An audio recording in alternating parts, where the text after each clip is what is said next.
Olá, sejam muito bem-vindos ao Nossa Resenha, o programa de entrevistas do nosso futebol, onde a gente recebe personalidades do esporte que a gente mais ama.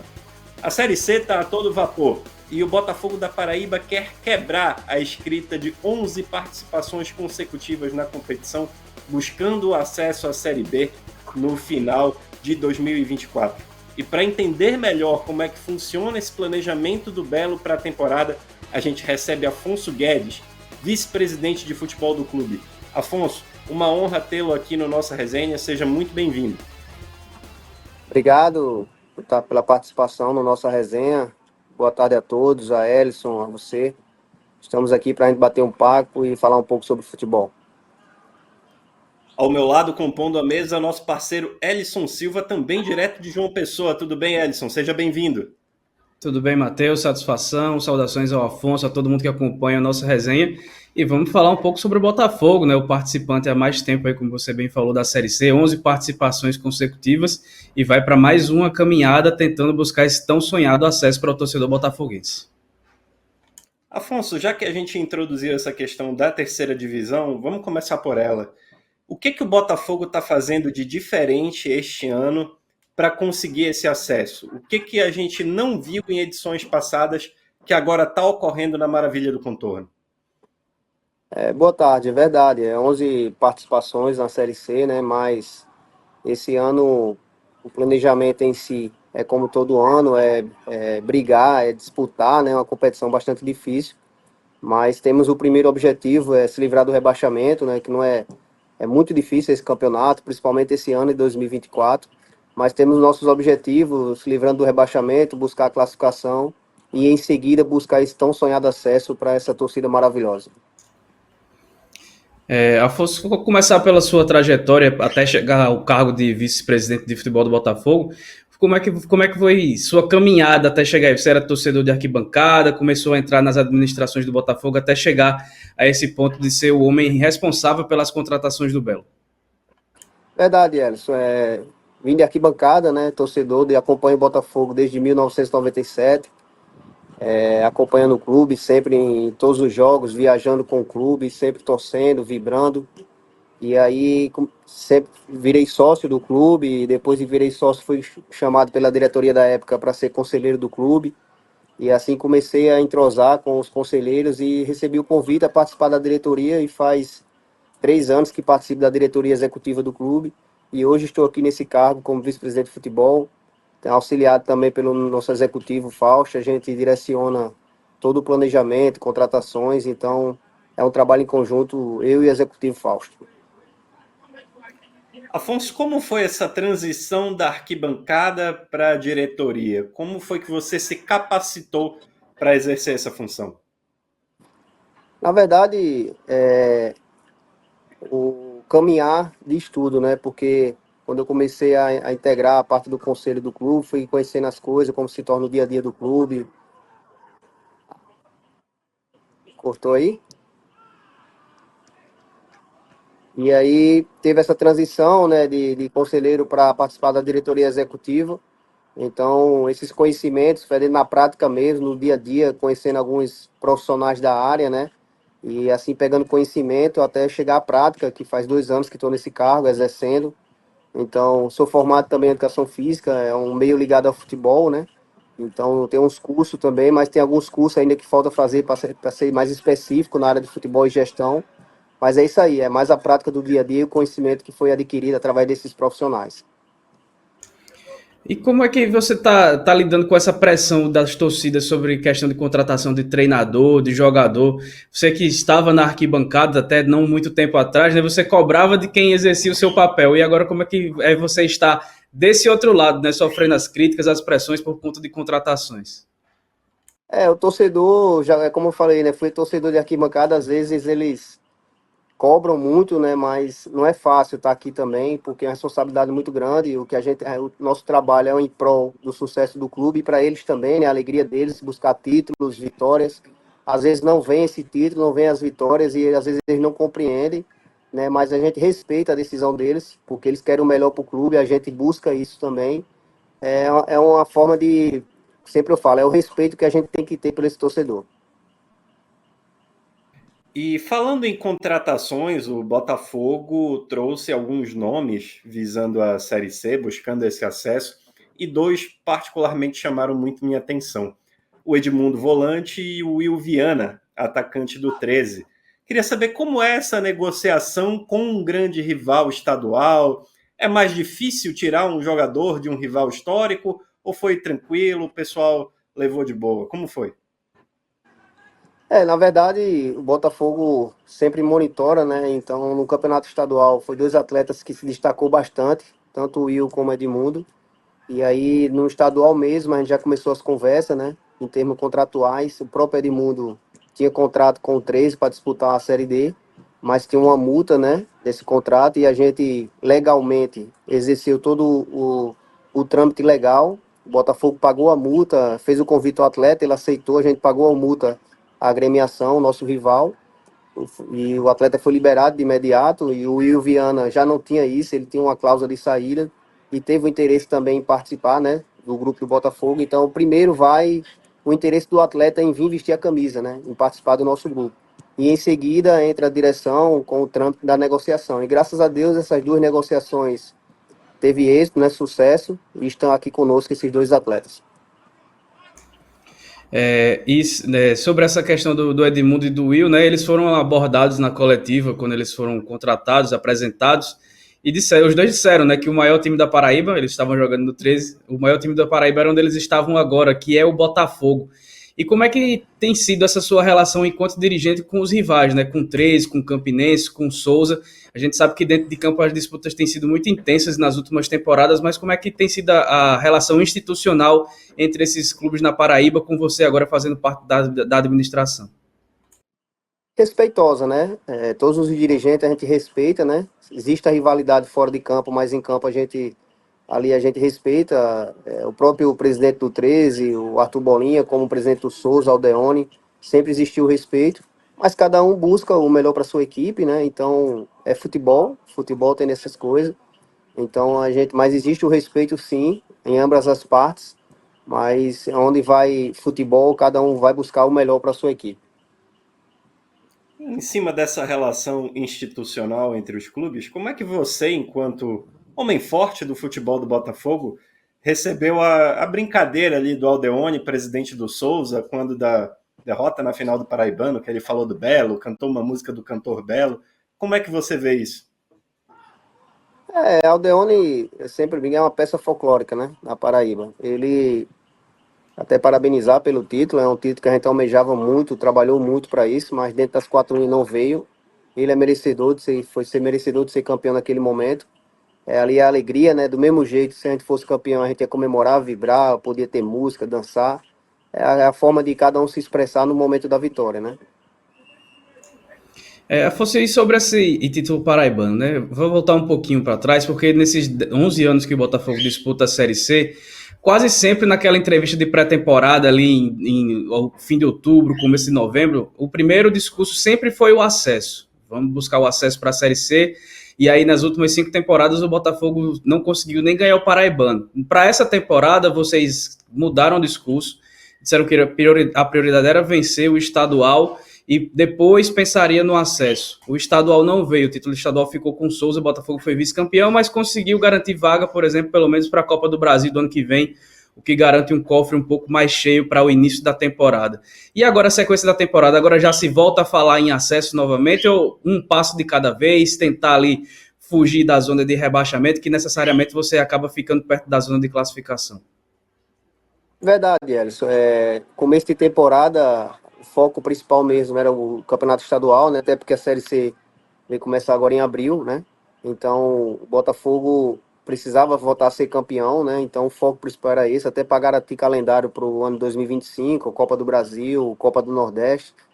E chegamos a ser vice-campeão, garantimos a Copa do Brasil.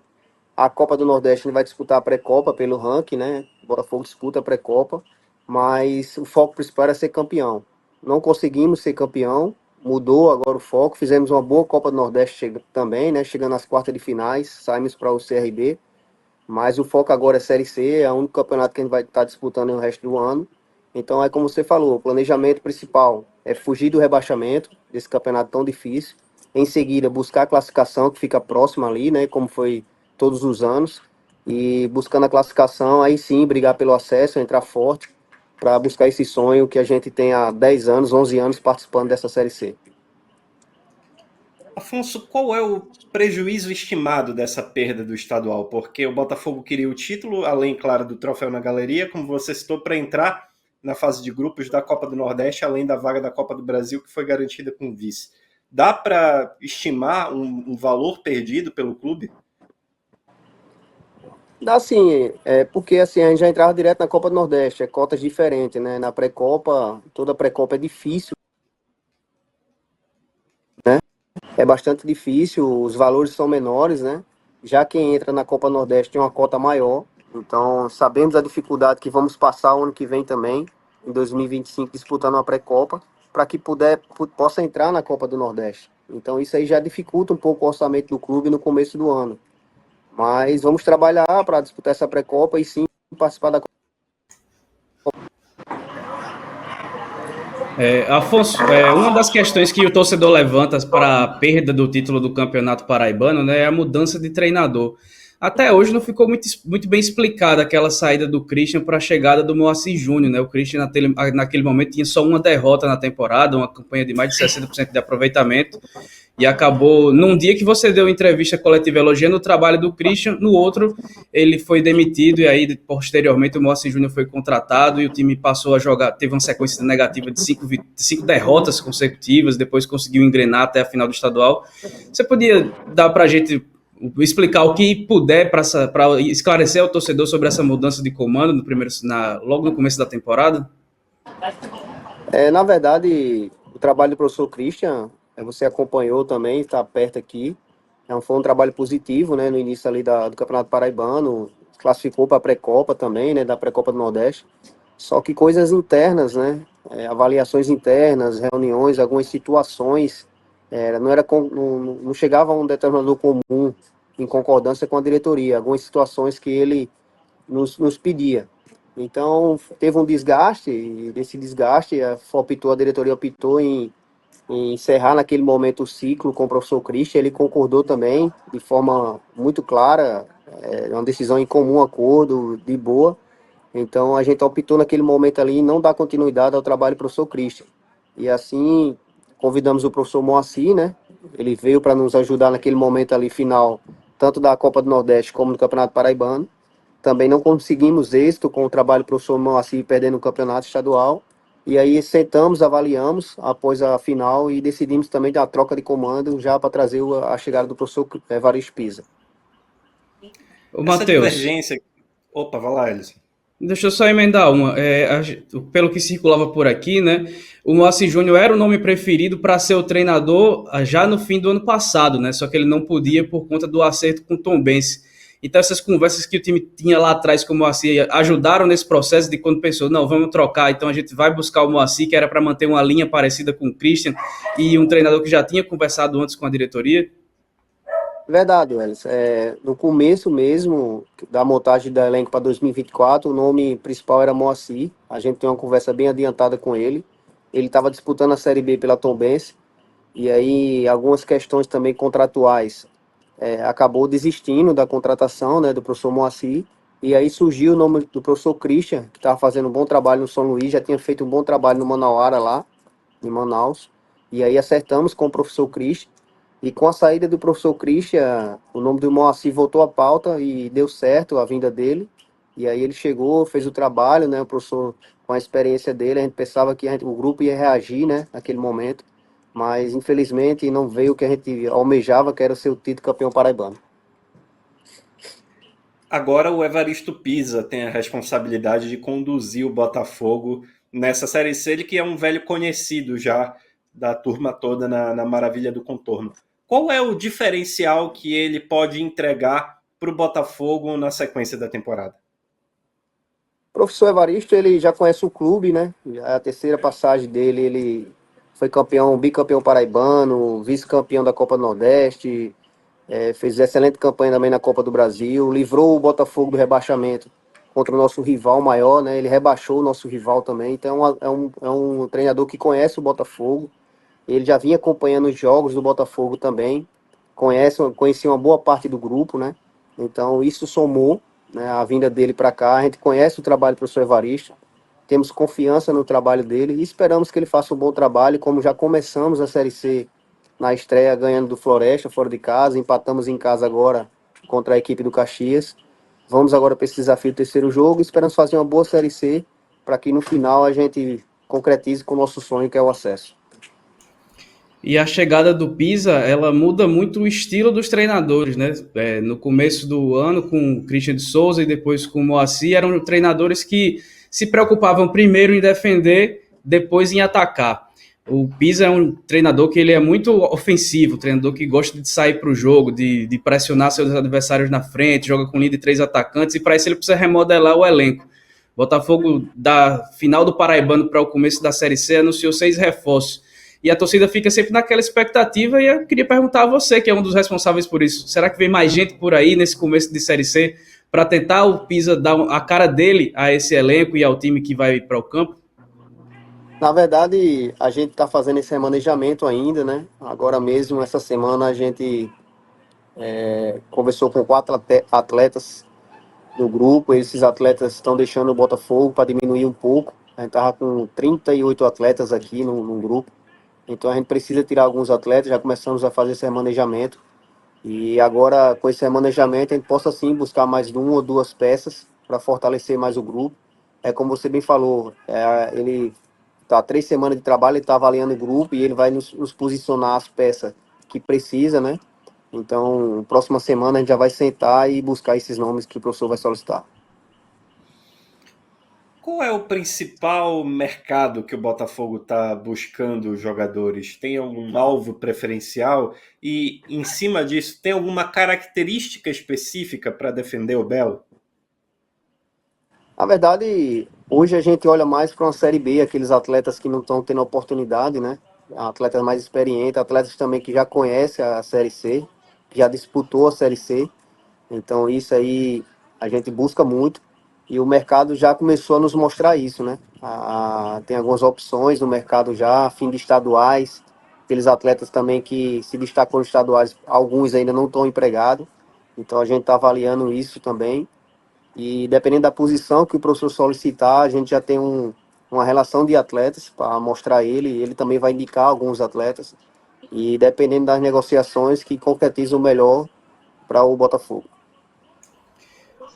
Afonso, eu sei que nos últimos anos o Botafogo mudou esse perfil, mas nos últimos 2 times que tiveram resultados expressivos, digamos assim, em 2013, quando foi campeão da Série D, e 2019, quando foi campeão paraibano e vice da Copa do Nordeste, o Botafogo teve camisas 10 de mais expressão. O Lenilson lá atrás, 2013 e 2019, o Marcos Aurélio. O Lenilson, aquele meia aí São Paulo, para quem não está acompanhando o Botafogo de perto.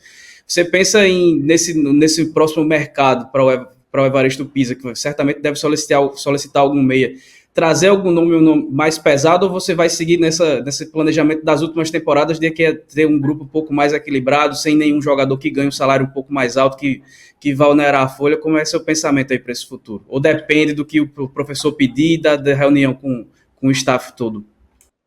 Depende muito do que o professor vai querer, né? Se ele vai querer esse atleta mais experiente, porque, como você falou, o Lenilson e o Marco já têm uma idade avançada, né? Mas são atletas experientes, nos ajudou muito, muito mesmo, principalmente o Lenilson, o Marco Aurélio também.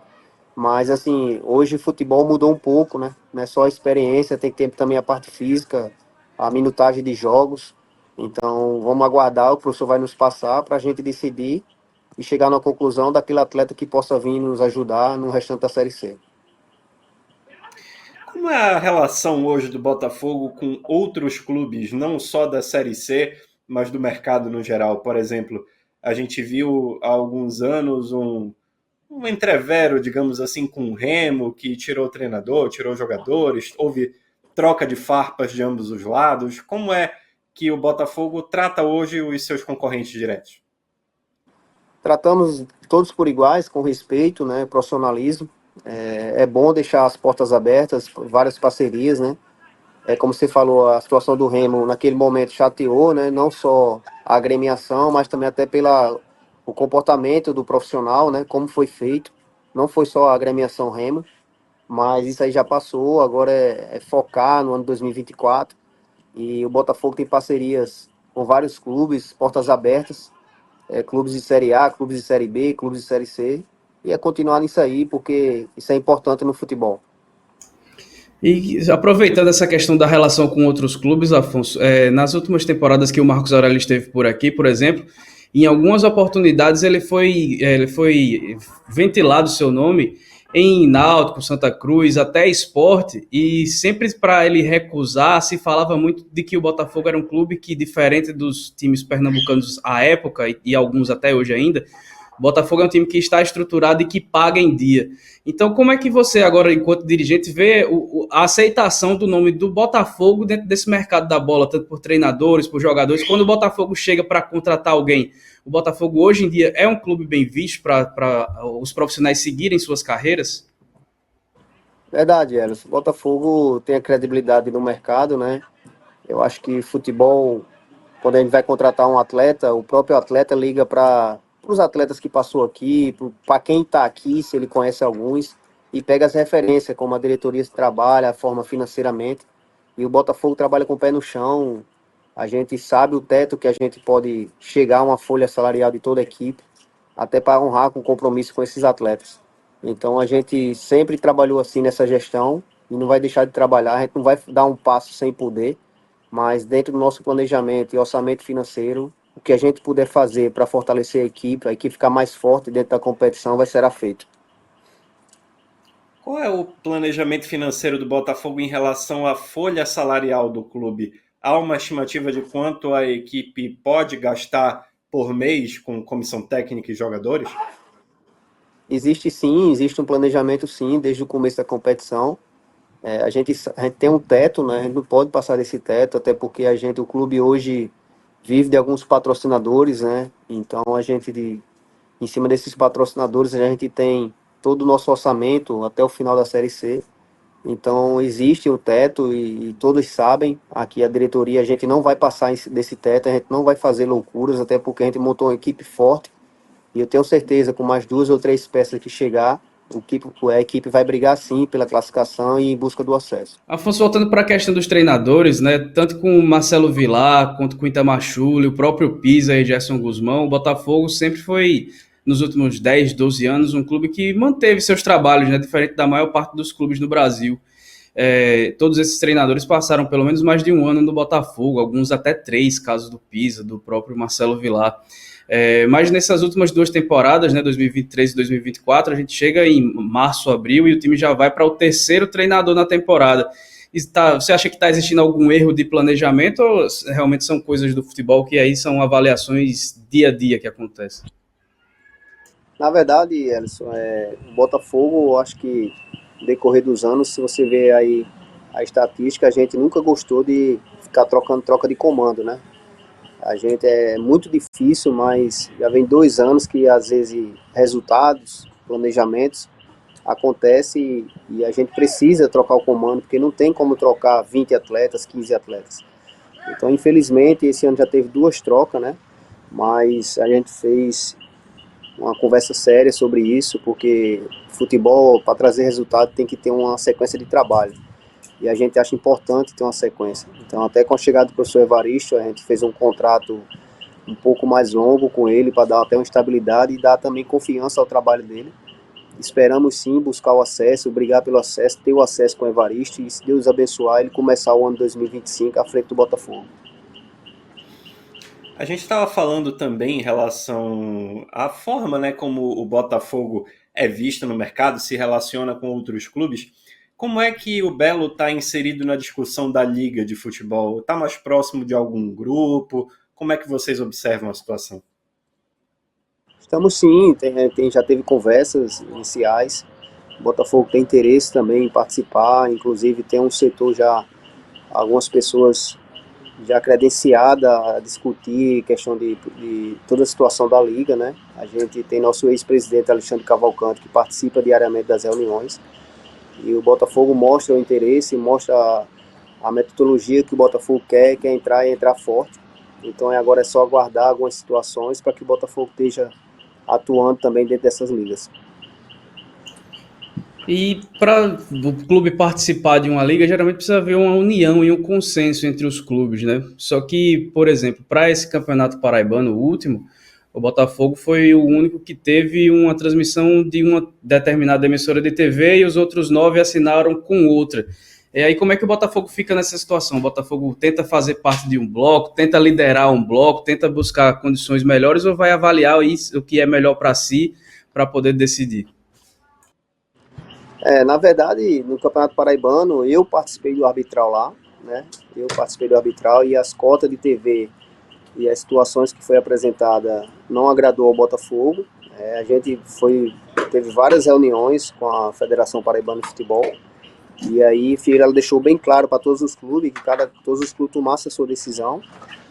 Os clubes tomaram a decisão dele e o Botafogo tomou a decisão do Botafogo, respeitando, como respeitou, as fases finais que a gente assinou para disputar os jogos das finais da televisão que está sendo patrocinada pelo campeonato, mas o Botafogo seguiu o melhor para o clube e isso aí foi feito, mas sem desrespeitar nenhum clube. Teve várias conversas antes e chegou ao ponto do Botafogo decidir, como outros clubes também decidiram seguir pelo caminho das outras transmissões. Afonso, sobre o futebol paraibano de forma geral, eu queria saber como é que você avalia o impacto do estado da Paraíba, do estádio Almeidão, receber um jogo do Flamengo pelo Campeonato Carioca. Flamengo e Nova Iguaçu disputaram uma partida pelo Estadual do Rio de Janeiro, no estádio que você está, inclusive. Você acha que isso é benéfico ou prejudicial para o futebol da Paraíba? É um pouco complicado, né? Sabemos que o futebol da Paraíba em outros estados é visto com outros olhares. E quando vem uma agremiação como o Flamengo, a gente vê o estádio lotado, né? E isso nos desanima um pouco, porque a gente luta muito para que esse futebol cresça bastante, principalmente disputar uma competição nacional de um nível maior, né? Então todos os clubes, a gente vê aí o Souza, no momento atual, representando bem a Paraíba, o Botafogo representando na Copa Nordeste. Então a gente vê essas situações um pouco desanimadora, mas para outras situações não, né? Para o estado em si é uma festa, né? Mas para a gente eu acho que não foi positivamente não. E aproveitando essa questão de torcida, né? A gente viu o Almeidão lotado em 2 oportunidades em 2024.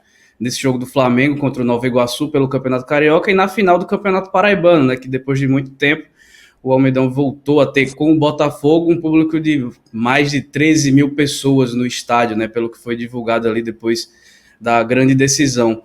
E muito se fala, Afonso, você deve escutar bastante, como a gente escuta aqui por João Pessoa, que muito dessa falta de vontade do torcedor do Botafogo de ir ao estádio tem uma relação desgastada com a diretoria. E eu queria saber se internamente vocês discutem sobre isso, né? Como se aproximar o clube dos torcedores para que o Botafogo volte a ter pelo menos o que aconteceu no ano passado, quando o time teve ali entre as 5, 6 melhores médias da Série C do Brasileiro. É verdade, no campeonato agora você acompanhou a fase final, né? O Botafogo, acho que 13 a 15 mil pessoas no Almeidão. O time do Botafogo veio, apoiou, incentivou. Esperamos que ela nos apoie agora nessa Série C. A gente sabe do poder, sabe da força da nossa torcida, então esperamos que ela venha em força maior, em público, para nos apoiar esses jogos que jogamos em casa. E eu tenho certeza que a torcida botafoguense vem sim nos ajudar, nos apoiar e buscar o nosso objetivo aqui dentro do Estádio Almeidão. Em cima até disso que você colocou agora, como é que o Botafogo tem feito esse estreitamento, digamos assim, do laço com o torcedor? Como é que o Botafogo tem se mostrado mais atrativo para que a galera compre, se associe e vá ao Almeidão? Tem várias ações, né? A gente, na antecipação dos ingressos, preços promocionais, parcerias, o sócio-torcedor também tem os seus benefícios. Então, a cada jogo, a gente lança essas situações promocionais para a nossa torcida bem antes, 3 ou 4 dias antes do jogo, e eles apoiam nesses momentos, eles adquirem esses ingressos promocionais para vir nos ajudar no decorrer do jogo. Afonso, voltando agora também para a parte de gestão, né? Você é conselheiro do clube, recentemente o Botafogo fez uma reunião extraordinária que era para a mudança de estatuto para que o Botafogo passasse a aceitar o modelo de SAF. E aí, queria que você falasse aí com o torcedor botafoguense quais seriam os benefícios e a que passo está isso, né? Se o Botafogo se encaminha para se tornar uma SAF, mais uma SAF no futebol da Paraíba, no futebol brasileiro, e quais seriam os benefícios disso para o clube com relação ao momento que ele vive atualmente de gestão? Na verdade, Ellison, eu nem participei porque eu, como diretor, diretor do clube, né? Então, quem é diretor do clube não pode participar do conselho em reuniões, optar, nem opinar em nada. Então, eu não participei dessa reunião, mas eu tenho ciência do que está acontecendo, até porque veio da diretoria executiva para o conselho deliberativo. Então, o Botafogo já está se preparando um novo modelo de gestão de futebol, né? Dentro do estatuto do clube, caso aconteça alguma solicitação de SAF, vai ter o estatuto pronto para receber essa SAF, essa situação. Então, foi aprovada sim. Então, alguns conselheiros estão à frente disso aí, para concluir essa situação. Eles aprovaram, né, todo o conselho deliberativo do clube. Então, não sei te dizer como é que está o andamento dessa situação, mas que foi aprovado, foi sim. O Botafogo já recebeu algum tipo de procura, abordagem de possíveis investidores? Já há alguém interessado em investir no Botafogo da Paraíba? Procura sim, teve procura sim, mas nada concreto, só procura, querendo saber como é o clube, a situação do clube, as dívidas do clube, o que o clube tem de dívida. Então essa situação já existiu sim, mas nada de conversas ainda, nem adiantou nada, só procuras para saber como é que é o Botafogo, o que o Botafogo tem. Então as procuras já existiu sim, mas não teve início de conversa ainda. Afonso, vou entrar num tema um pouquinho mais delicado. Você, às vezes, fica no banco de reservas, né? Inclusive já chegou a ser inscrito como auxiliar técnico de alguns jogos e em algumas oportunidades, não nessa temporada, aí é preciso reconhecer que não aconteceu nessa temporada, mas em algumas temporadas anteriores, se envolveu em alguns tipos de confusão, de bate-boca ali com comissões técnicas, com atletas de outros clubes. Isso é algo que você tenta se controlar um pouco mais agora enquanto dirigente, enquanto vice-presidente de futebol, para não dar esse mau exemplo? É o que você tem se monitorado para não acontecer mais, como não vem acontecendo nessa temporada? Verdade, Elis. Teve momentos sim, né, que a gente perdeu ali um pouquinho da situação de campo ali naquele momento, algumas situações. Eu já cheguei, como você bem falou, a discutir com algum membro de comissão, até com a própria arbitragem, mas graças a Deus acho que se brincar faz um ano ou mais, um pouquinho, que eu não venho com essas atitudes, até porque não é boa, né? E isso aí é bem controlado. Às vezes eu tô ali no banco, eu fico na minha, espero acabar o jogo, vou lá, cumprimento a arbitragem e saio sem procurar algo que até que não trazer coisas de ruins para até a minha vida profissional, né? Então eu tento respeitar o máximo possível e graças a Deus mudou esse semblante aí. Afonso, como é que o Botafogo tem trabalhado hoje com seus atletas a conscientização para recusa de eventuais abordagens de esquemas de aposta? O Belo tem um trabalho específico nesse sentido? Foi feito já no começo do ano uma palestra, né, com o Dr. Alexandre Cavalcante sobre isso. Os atletas têm ciência, assinaram um termo, né, todos assinaram um termo com o Botafogo. E a gente monitora muito em termos de alerta, né, porque isso é importante até para eles mesmo, a carreira deles e a instituição. Então eles todos estão cientes e vai ter outra palestra assim, com esses novos atletas que chegaram agora, que estão no grupo agora, para eles terem ciência da situação e um alerta para que eles possam se cuidar cada vez mais, se preservar cada vez mais e evitar esses tipos de negociações fora do campo das quatro linhas. Ainda sobre essa questão de gestão de jogadores, né? Gestão de elenco. O Botafogo entra na Série C pressionado, e aí não é nem por conta das temporadas, dos resultados da temporada, é também, mas o Botafogo, por ser a 11ª Série C, já entra com essa pressão, vai precisar subir, é um time que entra com essa pressão nas costas. E como é que o clube trata isso internamente? Se existe algum preparo psicológico, algum preparo específico para que os jogadores consigam suportar essa pressão, né? Até porque, por exemplo, nessa última janela, o Botafogo pegou jogadores que são pouco experientes em competições como Série C, Série B, de Campeonato Brasileiro. Como é que faz para trabalhar essa ansiedade dos jogadores por conta dessa cobrança?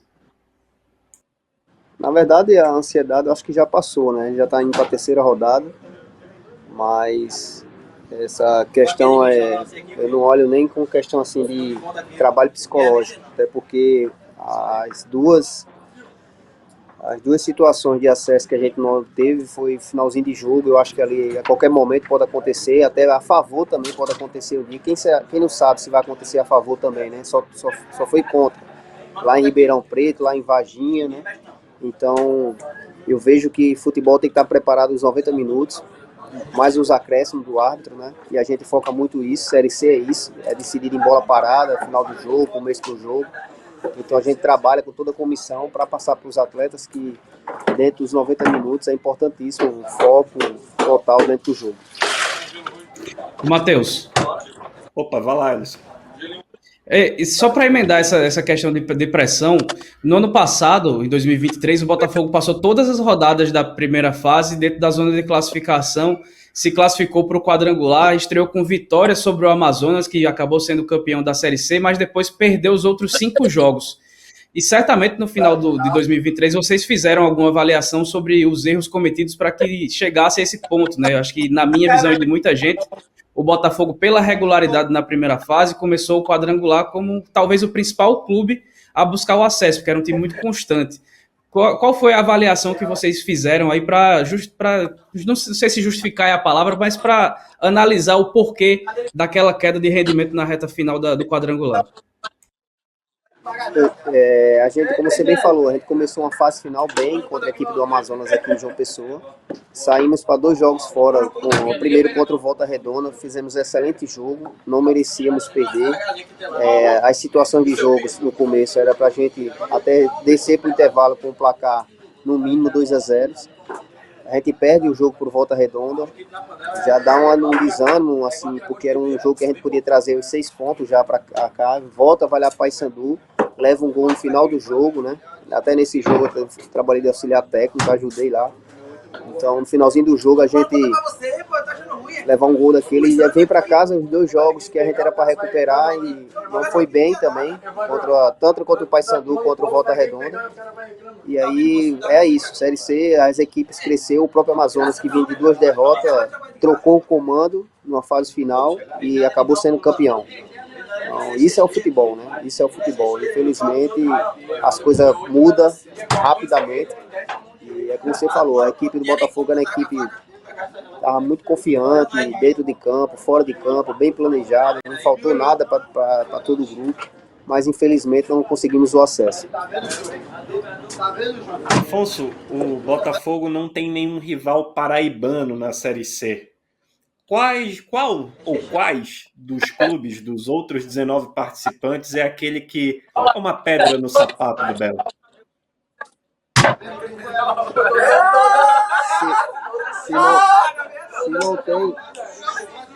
Se não tem, é porque a gente é o maior da Paraíba mesmo, né? Só a gente vai para B, mas a gente não tem os rivais de imediato, né? Mas hoje em direta o Souza, né? Porque o Souza foi campeão paraibano.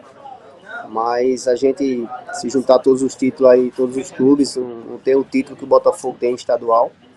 Então por isso que a gente é o maior e tem que ser respeitado. A gente respeita todos, mas a gente tem que ser respeitado também. E sobre essa questão ainda de rivalidade, né? O Botafogo não ter rival, você vê como algo que prejudica, entre aspas, o clube no seu desempenho fora do estado, porque a gente tem em alguns estados vizinhos, puxar para o lado do Nordeste, depois que o Bahia começou a ascender, o Vitória se recuperou a ponto de estava 3 anos atrás jogando a Série C com o Botafogo e hoje está na Série A do Brasileiro como campeão da Série B. No Ceará também, depois que o Fortaleza começou a se estruturar, o Ceará subiu bem, teve um momento de estabilização e agora volta a tentar se recuperar. em Pernambuco, quando começou um a ir mal, começou todo mundo a ir mal também. Você acha que na Paraíba, se tivesse uma rivalidade que se estendesse do estado para fora, poderia fazer com que o nível do Botafogo e do futebol da Paraíba conseguisse melhorar?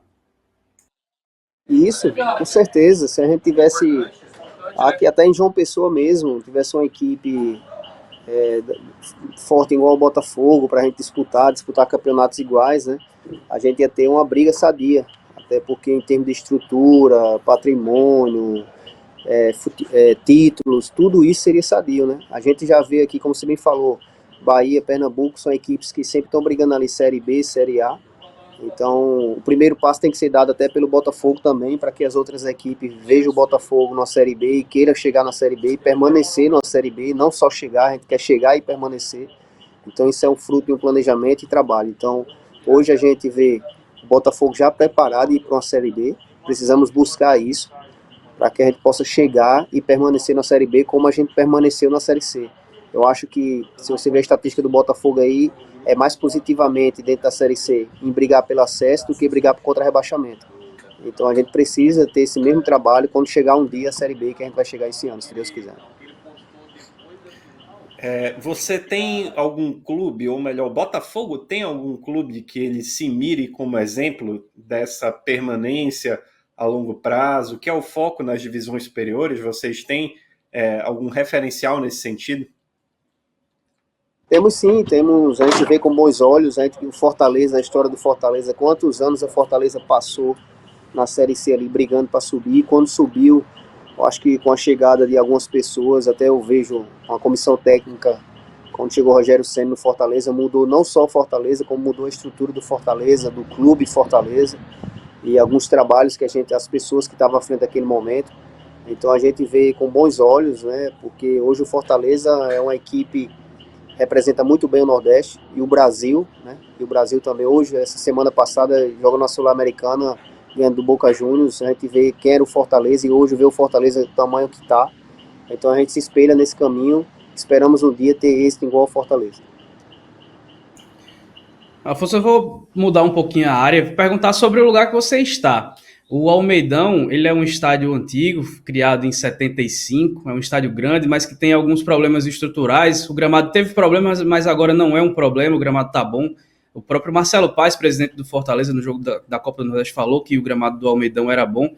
E eu imagino que seu grupo político pense no Botafogo não só para essa Série C, mas a um médio e longo prazo. Eu sei que é difícil, por conta da situação financeira, pensar nisso, mas se cogita ou se imagina lá na frente o Botafogo fazer mais ou menos o que fez o ABC, que abriu mão de jogar na Arena das Dunas, que antigamente era o Machadão, um estádio grande do estado, para fazer sua própria arena, um pouco menor, com a estrutura mais de caldeirão, ou se o Botafogo não pensa nessa questão agora?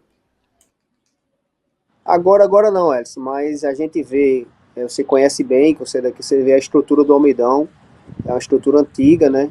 O gramado, excelente condições, hoje a gente vê que tem condições de disputar um campeonato como o Série C. O ano passado a gente sofreu muito com o gramado do Almeidão, a gente ainda sofre hoje com a iluminação do estádio, né?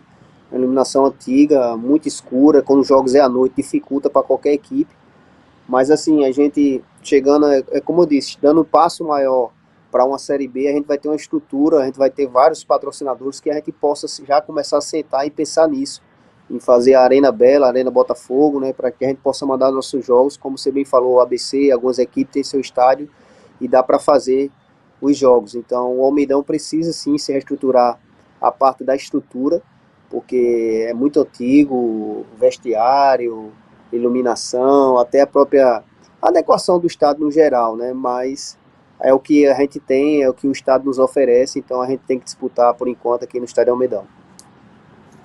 Afonso, enquanto dirigente, é sempre trabalhar no grupo. Você falou que o Botafogo estava com 38 jogadores, mais ou menos. E aí, nem só desse grupo atual, mas nesse período que você vem sendo vice-presidente de futebol, estando mais à frente aí da relação com os jogadores, sem precisar citar nomes, mas já teve algum caso um pouco mais problemático de jogador que você teve que puxar a orelha, que o comportamento não estava bom, ou o Botafogo tem dado sorte aí nesses últimos anos com relação a isso? Já teve sim.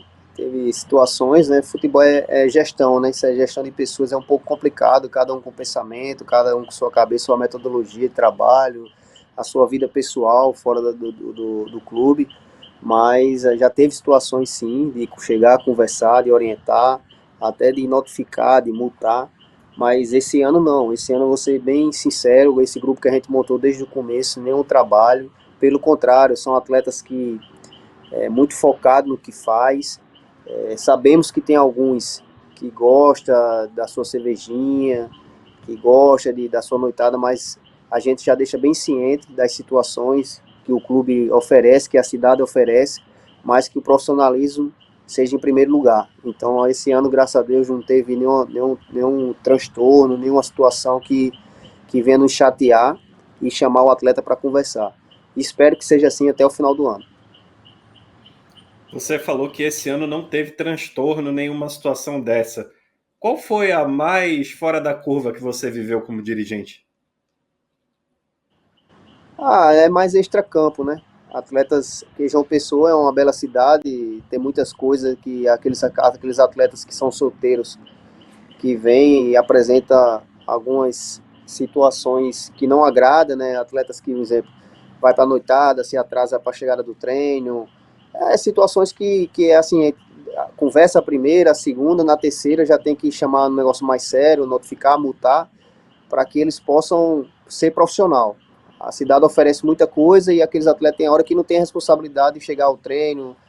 Teve atleta até que na hora de uma partida de delegação, de saída para a delegação para ir para o aeroporto, se atrasar por conta de outras situações, entendeu?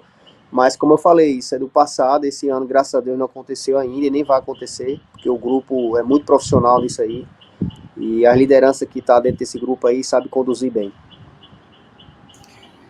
E como é que tem sido essa sua relação com o Fausto na hora de contratar jogadores e treinadores, né? Porque a gente tem visto agora nessas contratações do Botafogo dessa temporada, vários atletas já passaram pelo Fausto enquanto dirigente, no Manauara, em algumas situações do interior de São Paulo. Como é que está sendo viver essa experiência com um atacante que foi muito importante, inclusive, na campanha do título da Série D de 2013? Verdade, Elsa, é positiva. Como eu falei, meu conhecimento vem através dessas pessoas. E eu escuto muito, aprendo muito com essas pessoas que vivenciou o futebol, que jogou o futebol. Fausto é um cara que foi ídolo da gente aqui em 2013, na campanha de 2013. Já vem trabalhando como executivo, acho que há 5 a 6 anos, eu acho. E eu pego uma experiência com ele também, e desde que ele chegou no Botafogo, desde que a gente começou a conversar, acho que no finalzinho de outubro, ele já estava contratado ali, a gente começou a conversar para o planejamento de 2024, a gente sempre deu muito bem, a gente conversa muito todo dia, eu acho que Fausto me liga mais do que minha esposa durante o dia, porque a gente conversa muito, tudo é alinhado entre eu e ele, e a gente chega onde sempre concorda, discorda, mas sempre em prol do Botafogo, o melhor para o Botafogo. Afonso, para a gente caminhar aqui para o encerramento, objetivamente, esse ano quebra o tabu do Belo e em 2025 a Paraíba terá um representante na Série B? Se Deus nos permitir, trabalho não vai faltar. Eu tenho certeza que esse grupo que está aí tem condições sim de buscar esse acesso. A comissão técnica preparada, tem todo o suporte da diretoria, confiança. Esperamos fazer uma boa Série C, como a gente sempre fala, está no começo, mas é o começo que vai mostrar a nossa cara. Então, aqueles clubes que vier, tanto aqui como jogar contra o Botafogo, vai respeitar o Botafogo, que vai ser uma equipe aguerrida dentro de campo, os 90 minutos, buscando o seu objetivo, que é a vitória a cada jogo. E eu tenho certeza que a gente vai brigar pela classificação primeiro, vamos buscar o nosso acesso e coroar esse ano com acesso, e se Deus nos permitir, com o sonho, né, da nossa torcida, que é disputar uma Série B em 2025. Deixa eu agradecer ao Afonso Guedes, vice-presidente de futebol do Botafogo da Paraíba, pela paciência, pela atenção com a nossa equipe, e muito obrigado por ter participado do nossa resenha. A gente deseja todo sucesso para o Botafogo na temporada, Afonso. Obrigado a vocês, obrigado, Elson. Deus abençoe vocês todos. Ellison Silva, valeu demais, meu parceiro. Até a próxima. Valeu, Matheus, valeu, Afonso. Desejamos boa sorte ao Botafogo, né? Sou aqui de João Pessoa e torço sempre pelo melhor do futebol da Paraíba. E amém, a gente também agradece a você que acompanhou o Nossa Resenha de hoje. A gente vai ficando por aqui, mas semana que vem tem mais Nossa Resenha no Nosso Futebol, o canal da maior paixão nacional. Grande abraço.